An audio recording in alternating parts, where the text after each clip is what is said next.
Bryce Duskett on the Rural Radio Network. Mystery drone sightings continue in Colorado and have now expanded into Nebraska. The cluster of drones flying at night have remained a mystery to local law enforcement as well as residents that are seeking to learn the identities of the operators as well as the purpose of those flights. Authorities say the drones reportedly have 6-foot wingspan and fly in grid-like patterns in groups of 6 to up to 10.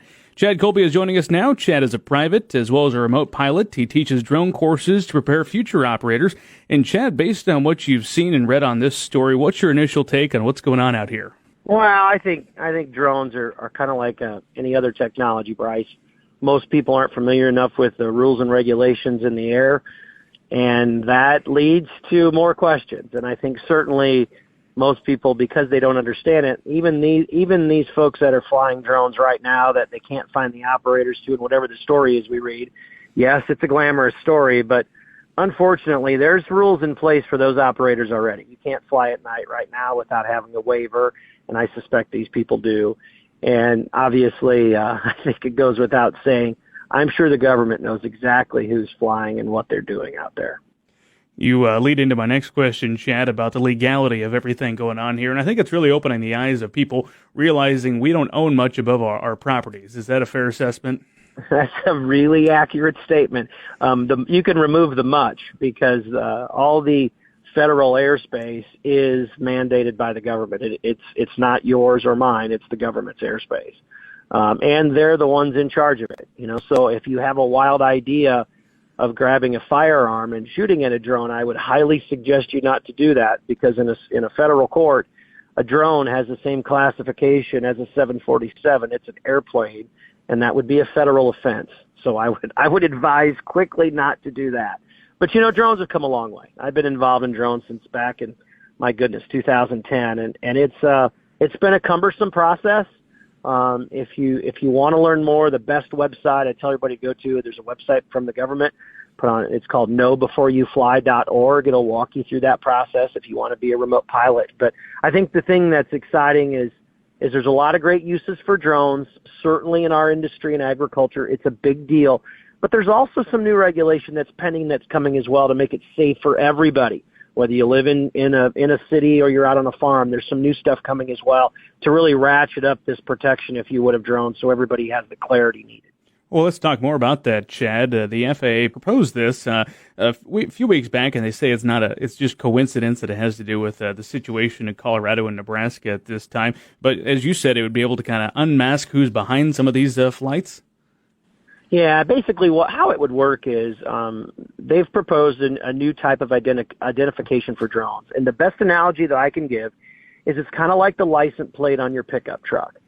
If you go to the coffee shop this morning and there's 7 pickup trucks outside, well, you don't know who owns them unless you know the color of the pickup, right, or see the guy in it.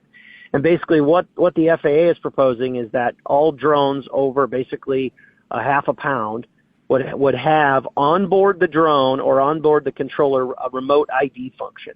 And basically you would register that drone to yourself, and in the system, they would know where that drone is. Now, if you're out in rural Nebraska, not a big deal, okay? But if you're in Lincoln, Nebraska, okay, that's a big deal because you're not supposed to fly over people's property without permission or near an airport, all those types of things. So it's kind of the next step in the evolution.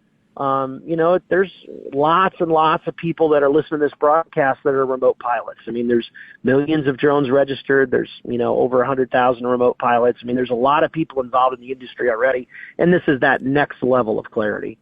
Chad, you not only talk about drones, but you're also a manned aircraft pilot, and I know there's some changes coming on that system. They're already happening January 1st, I believe, correct? Yeah, that's right. Good catch, Bryce. There's a system called ADS-B. It's a new type of transponder that if you're going to fly in basically any of the real airspaces, so not in the rural countryside per se, but anywhere near a city or a big population, you actually have to, or above 18,000 feet is where kind of the line is. There's some other limitations there as well. Basically, you have a different type of transponder in your airplane, and not only does it tell you what type of aircraft and who owns the aircraft and how fast it goes, all those things, it also allows that owner of the aircraft to bring in two-way data back to the plane.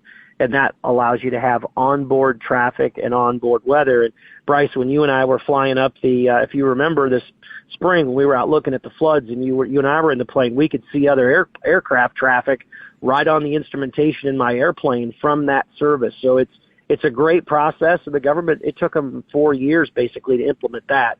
The drone thing, trust me, will be a lot faster than that. Chad, real quick, it's a holiday season. A lot of folks might have gotten a drone for Christmas. Think it's just pull out of the box and fly. There's a lot of rules and regulations, as you and I have discussed here quick. But if somebody did get a new drone, what are some of the most important things that they do before taking that thing to the air and using it on their farm or ranch? Well, I think the biggest thing is set yourself up for success. Make sure you've charged up all the equipment. Read the manual, go to YouTube. All the drone manufacturers now have great tools in place to teach you. The other thing that's great about this technology, it really works flawlessly today.